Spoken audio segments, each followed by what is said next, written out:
ఈరోజు మనం కర్నూలు జిల్లాలో ఉన్న ప్రముఖ శైవ క్షేత్రమైన మహానందీశ్వర స్వామి ఆలయ చరిత్ర గురించి అయితే తెలుసుకుందాం.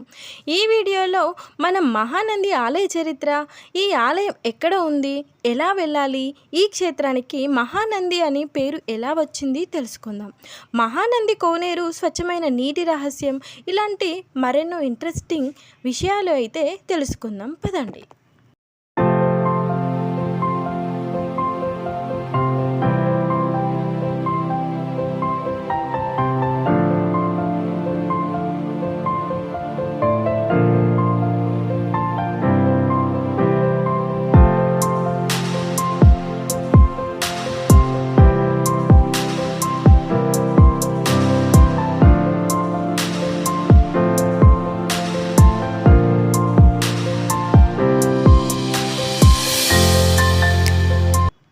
ఈ క్షేత్రంలో శివుడిని మహానందీశ్వరుడు అని, అమ్మవారిని శ్రీ కామేశ్వరీ దేవి అని పిలుస్తారు.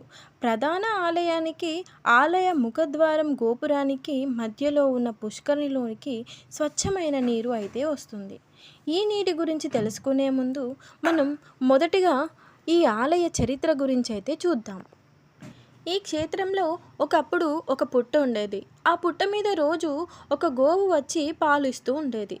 ఈ విధాన్ని పశువుల కాపరి చూశాడు. చూసి అక్కడ ఉన్న నందుడితో చెప్పాడనమాట.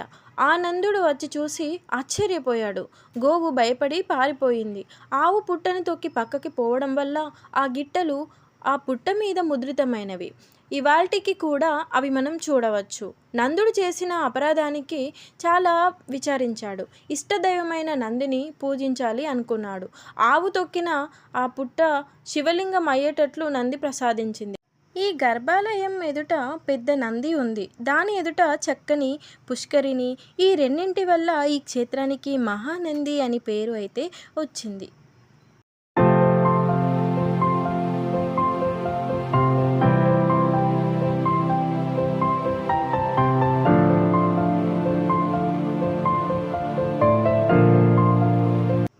ప్రధాన ఆలయంలోని లింగం కింద భూమిలో 5 నీటి ఊటలు ఉన్నాయి. లింగం కింద నుండి నీరు పుష్కరిణిలో బయట కనిపిస్తుంది. అందులోనికి వచ్చిన నీరు గోపురం ముందున్న 2 గుండాల ద్వారా బయటకు పారుతుంది. ఇక్కడ పుష్కరిణిలోని నీరు చాలా స్వచ్ఛంగా, పరిశుభ్రంగా ఉంటాయి. నీటిపై కదలిక లేకుంటే నీరు ఉన్నట్టే తెలియదు. వేసవిలో చల్లగా, శీతాకాలంలో వెచ్చగా, వానాకాలంలో మలినాలు లేకుండా, సూది సైతం స్పష్టంగా కనపడి స్వచ్ఛంగా ఉంటుంది ఇక్కడి పుష్కరిణి. ఇక్కడి పుష్కరిణిలకి రుద్ర, విష్ణు, బ్రహ్మగా పిలుస్తారు. మనకి ఎక్కడ చూసినా ఒక పుష్కరిణి మాత్రమే ఉంటుంది. కానీ ఇక్కడి ప్రత్యేకత 3 గుండాలు ఉంటాయి అన్నమాట. మనకు నవనందులు ఉంటాయి. మహానంది, శివానంది, వినాయకనంది, సోమనంది, ప్రథమనంది, గరుడనంది, సూర్యనంది, కృష్ణనంది, నాగనంది. ఈ ఆలయమును నవనందులు అంటారు. ఈ వీడియో గనక మీకు నచ్చినట్లయితే please subscribe my channel. Thank you.